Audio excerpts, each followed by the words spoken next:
A ver ahora, un poco mejor. ¿Sí? ¿Me ven? ¿Me escuchan en tiempo real? Sí, ahora sí. Sí, ahora sí. Ahí lo que hice fue salir y volver a entrar. Vamos a ver, cualquier cosa me avisan. Em, Quiero hacer un punteo de 4, 5, 6 cosas claves de la escuela, sobre todo para poder comprenderlo. Lo de siempre, ¿no? Digamos, no podemos esquivar a hacer esa lectura de matelar que la van a tener que hacer sí o sí. O sea, o la hacemos ahora o la hacen más de cara al parcial, pero digamos, lo que tiene de contramano no poder hacer la lectura ahora es que cuando la hagan estamos fuera de término, digamos. O sea, es difícil volver para atrás. Pero bueno, ¿qué decíamos como punto de partida de la escuela la semana pasada? El contexto, porque además es importante entender el contexto. La emergencia de los estudios críticos, de la escuela crítica o de la escuela de Frankfurt, que son las denominaciones que recibe esta escuela, se dan a principios del siglo XX, más o menos 1920, 1925. Se conforma lo que se llamó el Grupo de Investigación Social de la Universidad de Frankfurt. En realidad el nombre oficial era el Instituto de Investigación Social, que estaba dentro de la Universidad de Frankfurt. Ahí estaban estos intelectuales que mencionábamos recién: Adorno, Horkheimer, Herbert Marcuse, Walter Benjamin, Eric Fromm, Pollock, ¿no? Eran varios intelectuales que tenían la particularidad, siguiendo la tradición de lo que había sucedido con la Escuela de Palo Alto, de que eran intelectuales provenientes de las ciencias sociales, ¿no? De la psicología, de la sociología, de la política, de la comunicación. Bueno, el contexto en el que van a emerger va a ser, o las intenciones que mueven a ese grupo de intelectuales, es la de actualizar los conceptos básicos del marxismo. Como ustedes saben, los pensadores de Frankfurt eran marxistas, pero además de marxistas eran judíos. Esto representa, o esto significa, que van a tener una perspectiva crítica sobre especialmente el capitalismo.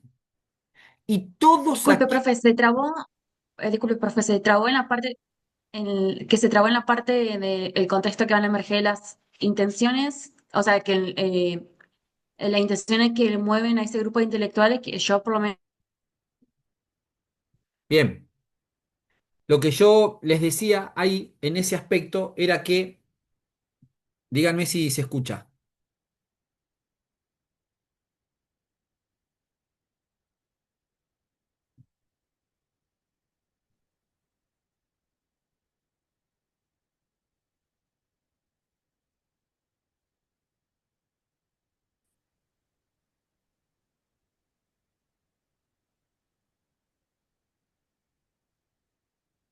¿Volví?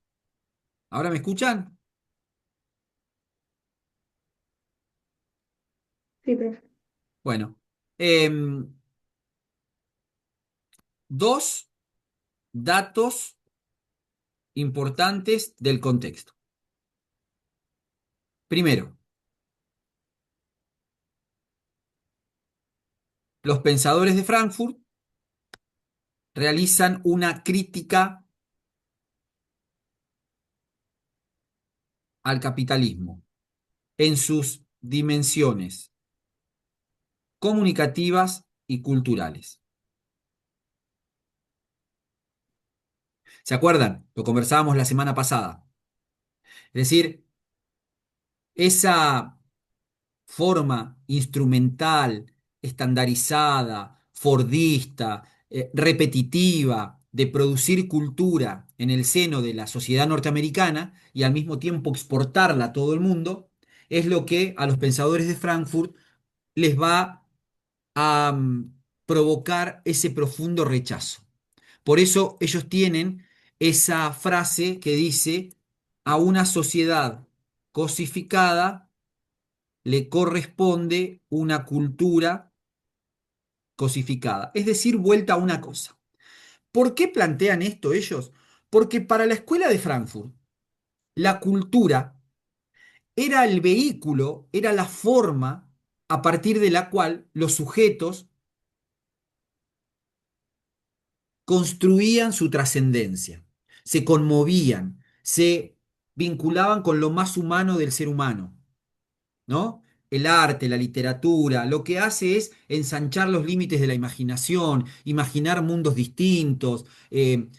Todo eso, dicen los pensadores de Frankfurt, se pierde a la hora de consumir una cultura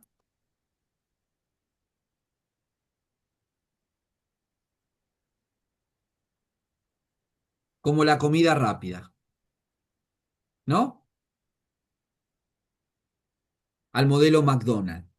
Es decir, esa estandarización de la cultura, esa producción en serie de la cultura, produce un achatamiento de la mente y una unificación en la construcción de las subjetividades.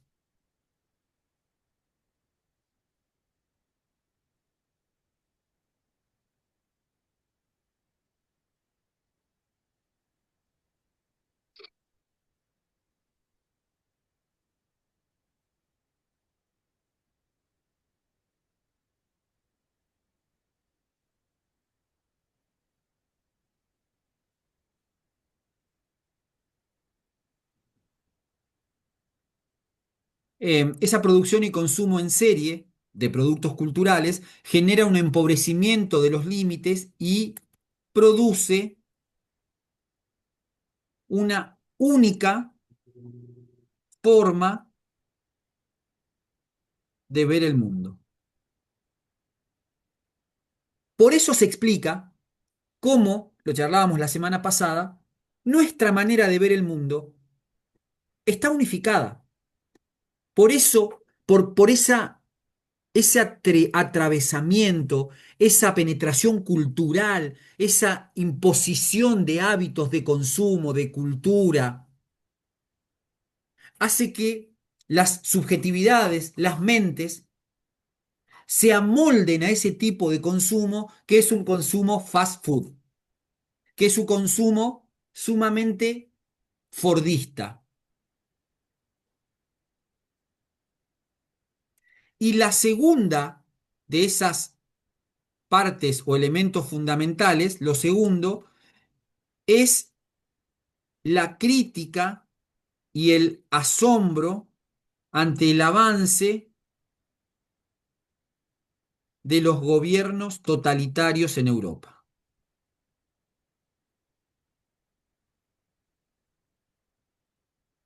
Los fascismos. España, Alemania, Italia, Japón, Rusia.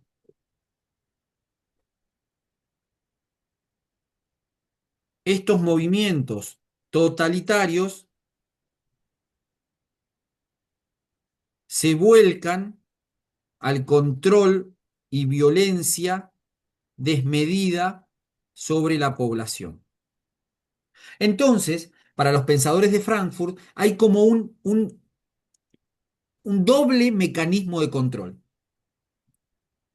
Por un lado, uno fáctico, real, concreto, que lo ejerce el Estado en los gobiernos totalitarios, del control disciplinario de los cuerpos, y el otro más simbólico, que es en el universo de los consumos culturales.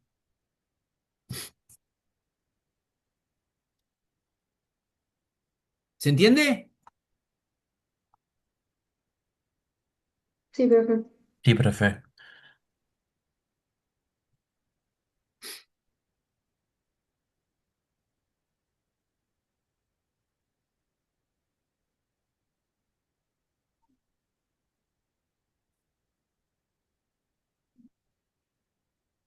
Eh,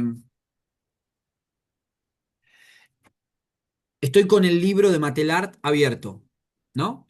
En la página 54 dice, a mediados de los años 40, Adorno y Horkheimer, que son los dos intelectuales más sobresalientes de la escuela, ¿no?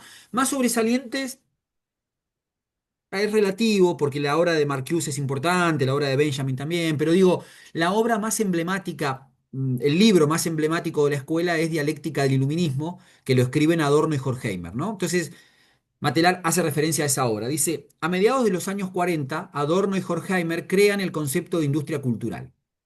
Analizan la producción industrial de los bienes culturales como movimiento global de producción de la cultura como mercancía.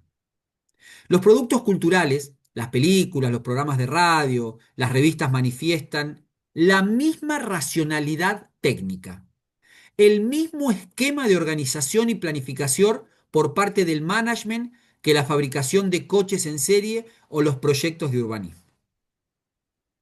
Ahí está encerrado ese concepto muy importante que es el de la producción en serie.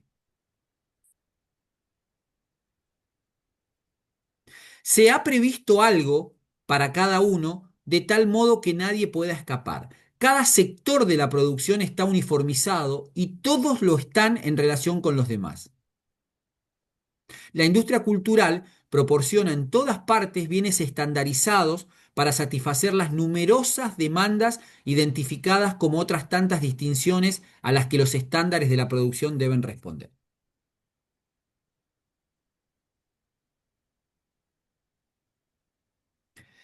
Para los pensadores de Frankfurt, esto lo digo yo, no Matelar, la industria, no la industria, la cultura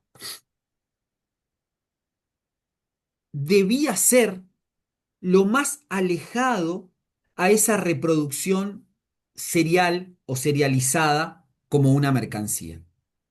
La cultura entendida como las bellas artes, lo más alto de la sociedad, la literatura, la escultura, la pintura, eh, la música clásica, ¿no? Eso conformaba lo que para ellos era la cultura y es importante identificar lo que ellos entendían como cultura porque después va a venir otra escuela, como los estudios culturales, que van a discutir ese concepto de cultura. Van a decir, también son marxistas los británicos, ¿no? Pero van a decir, está bien, la crítica que ustedes le hacen al capitalismo en tanto producción en serie de cultura. Está buena esa crítica, pero ojo con creer que la cultura es solo la música clásica, el jazz, el blues, la pintura, los museos, porque esa es una perspectiva bastante elitista de la cultura. Entonces ellos van a hablar de culturas populares. Pero bueno, la semana que viene arrancamos con eso. Hoy nos concentramos en esta primera ruptura que van a ser los pensadores de Frankfurt, que además es clave, es vital porque es la que toma distancia y la que denuncia a la cultura norteamericana. Como yo les decía en la clase pasada, la discusión entre las perspectivas críticas y los estudios funcionalistas no es una discusión solamente en el campo de la comunicación. El marxismo discute en la antropología con el funcionalismo, en la sociología con el funcionalismo, en la historia con el funcionalismo. Es decir, por eso dice Matelar que estos dos proyectos de investigación, la escuela crítica y la escuela norteamericana, son los dos principales torrentes teóricos que han atravesado el campo de las ciencias sociales. En cada una de las ciencias a las que ustedes vayan, van a encontrar perspectivas funcionalistas y perspectivas críticas.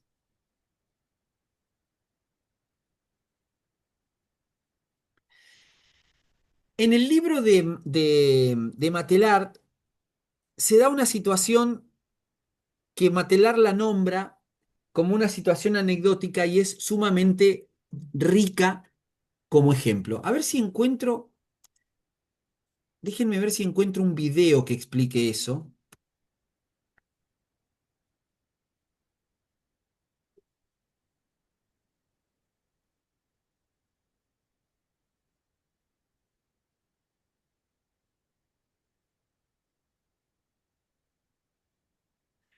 No, no, no, no está.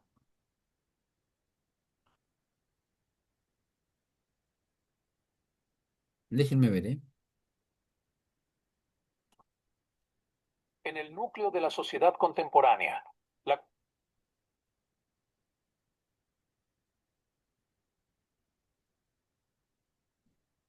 No, bueno, no está. Se los cuento yo. Es una situación que sirve como ejemplo para ilustrar el choque de esos dos proyectos de investigación. Paul Lazarsfeld, ¿se acuerdan? Paul Lazarsfeld es uno de los autores fundamentales de la escuela norteamericana. Sobre todo, Lazarsfeld va a estar ahí en un intermedio entre los líderes de opinión, va a hablar también de los axiomas de comunicación, bueno, pero muy norteamericano en su perspectiva de la comunicación.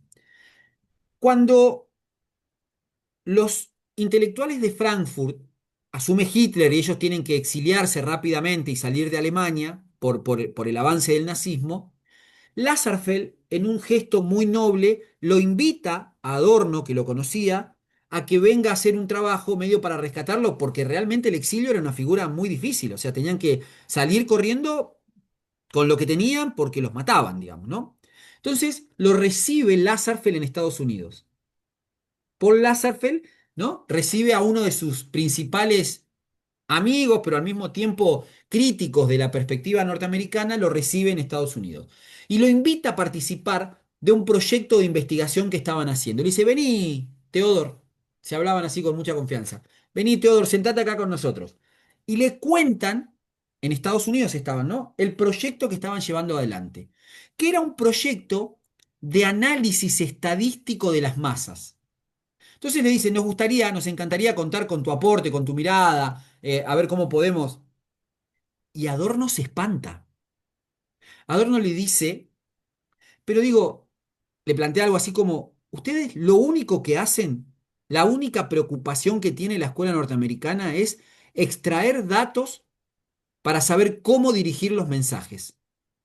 Pero en ningún momento transparentan cuáles son las intencionalidades de ese proyecto, cómo se manipula esas audiencias, quiénes manejan y quiénes se encargan estas encuestas. Adorno sabía que el que había pedido esa encuesta era Rockefeller, que era y fue y es uno de los principales millonarios del mundo, digamos, ¿no? Entonces, tienen un choque cultural y de los proyectos de investigación muy fuerte. Así lo cuenta Matelart en su libro. Dice,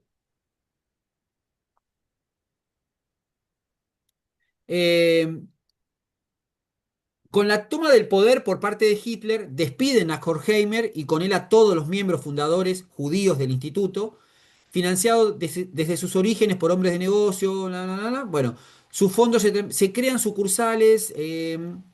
Dice, Adorno era musicólogo, ¿no? Adorno tiene tratados sobre música clásica, jazz, era un tipo muy ilustrado en términos de música. Adorno recibe y responde a la invitación de Paul Lazarsfeld, que le ofrece colaborar en un proyecto de investigación sobre los efectos culturales de los programas musicales de radio, en el marco de la Princeton Office of Radio Research, una de las primeras instituciones permanentes del análisis de los medios de comunicación. Este primer proyecto de investigación en tierras norteamericanas es financiado por la Fundación Rockefeller. Lazarsfeld, a través de esta colaboración, confía en desarrollar una convergencia entre la teoría europea y el empirismo norteamericano. Espera que va poniendo como citas, espera que la investigación crítica revitalice la investigación administrativa. Bueno, esta esperanza se verá frustrada porque la colaboración llega a su fin en 1939. La oposición de dos modos de pensar se revela insuperable. Adorno se niega a plegarse al catálogo de preguntas propuestas por el patrocinador, que según él encierra el objeto de la investigación en los límites del sistema de radio comercial en vigencia en los Estados Unidos, y que obstaculiza el análisis de ese sistema, sus consecuencias culturales y sociológicas y sus presupuestos sociales y económicos. En una palabra, un catálogo, es decir, un repertorio de preguntas que deja en la sombra, que no interroga, el qué, el cómo y el por qué. Y hay una cita de Adorno. Cuando se me planteó, contaría más tarde Adorno, la exigencia de medir la cultura, vi que la cultura debía ser precisamente aquella condición que excluye una mentalidad capaz de medirla. ¿Se entiende? ¿Se ve? cuáles son realmente las preocupaciones de la escuela de Frankfurt, es una escuela marxista. Es decir, va a denunciar todo aquello que tenga que ver con una mirada capitalista. ¿Desde dónde? Desde esa consecuencia que tiene de estandarizar la forma de ver el mundo, de achatar los consumos. No hace falta que estemos frente a la Gioconda en el Louvre, en París, para conmovernos de ahí. Lo que hace la cultura norteamericana es ponerlo en una remera, en una foto de Instagram. Y esa pérdida de sentido es lo que denuncian los pensadores de Frankfurt. La estandarización de los bienes culturales homogeneiza las miradas y genera una única forma de ver el mundo. Cuando nosotros decimos que hay una única forma de ver el mundo, lo que estamos diciendo, en términos de las intenciones de los pensadores de Frankfurt, es que las sociedades abandonan las posibilidades de cambiar el mundo. Lo que hacemos es, nos ajustamos a lo que se nos ofrece, lo tomamos como la verdad y recorremos el mundo sin plantearnos jamás esa situación de opresión de una clase sobre otra. Esa siempre es la mirada marxista de todas las ciencias sociales. La mirada marxista siempre lo que propone es un correr el velo, bajar el telón, descubrir, develar, desnudar cómo el capitalismo somete a la población a partir de una enorme maquinaria cultural. ¿Se acuerdan cuando arrancamos la materia y decíamos que en la sociedad teocéntrica, los siervos de la gleba, los campesinos, los que llevaban la peor parte en la sociedad, no se rebelaban nunca? A pesar de ser los que trabajaban de sol a sol, los que tenían una vida muy miserable, no se les ocurría el dar vuelta al mundo, ¿no? El hacer una revolución. ¿Por qué? Porque había un enorme paraguas ideológico, simbólico, cultural, que les construía las representaciones para que ellos se percibieran como de paso en el mundo, como la verdadera vida después de la muerte, como pasar una vida sacrificada porque la verdadera redención estaba después. ¿Se acuerdan de eso?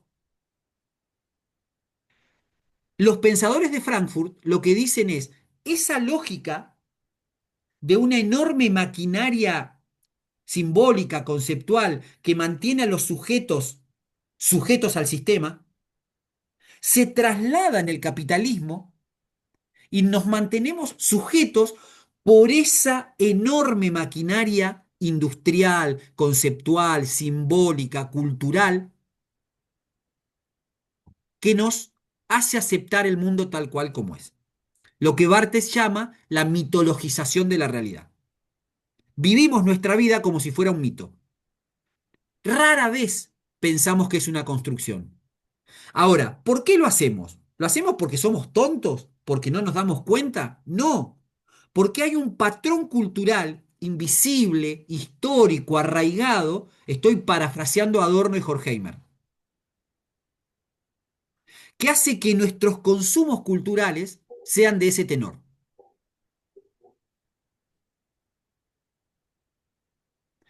Eh, Entre esos autores, quizás no tanto de la escuela de Frankfurt, pero sí marxistas, está Althusser. Althusser tiene un libro, una obra, que se llama Los aparatos ideológicos del Estado, donde él sintetiza estas dos preocupaciones de Frankfurt.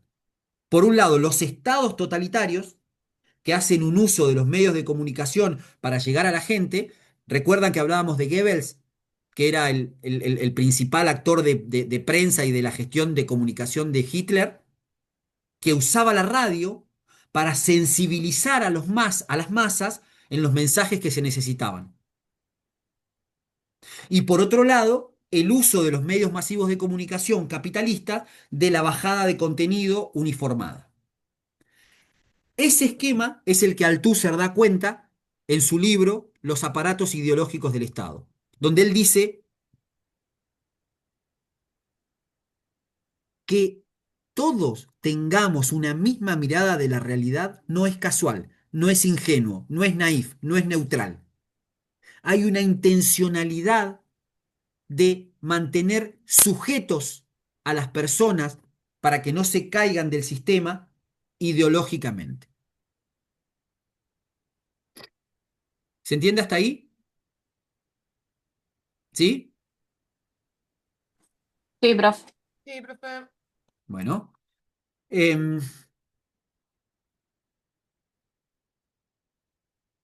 sigo mirando un poco el libro de Matelar.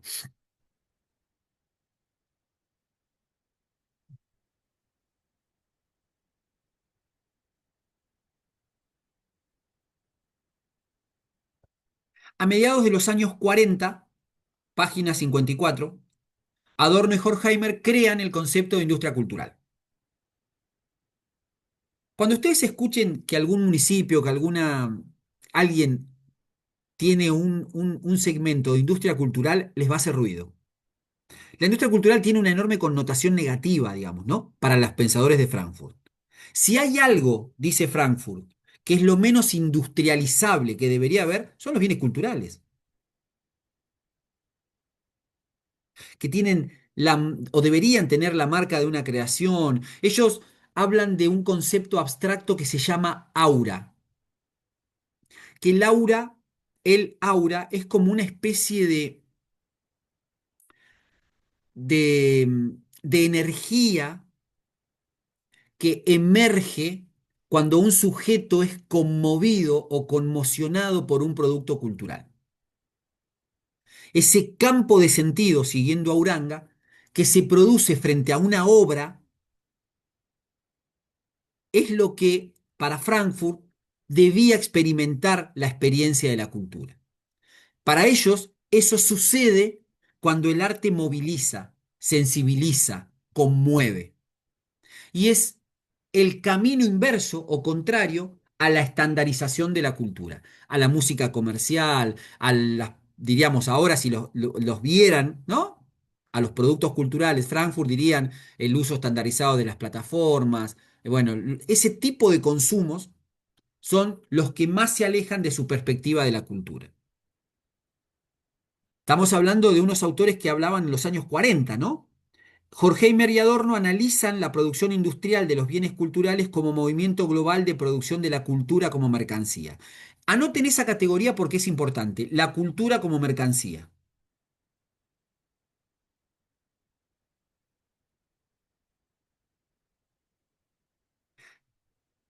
Los productos culturales, las películas, los programas radiofónicos, las revistas, manifiestan la misma racionalidad técnica. Esa idea, guárdenla porque es importante, digamos, ¿no?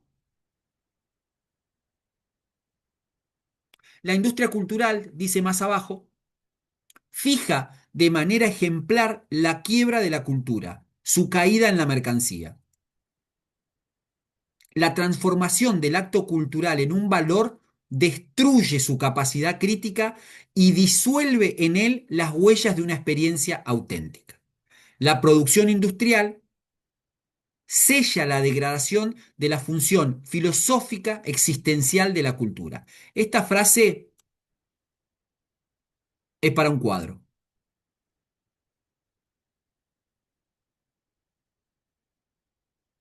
Explica de manera sintética, pero muy clara, la idea de la industria cultural. ¿Qué efecto tiene la industria cultural en los sujetos?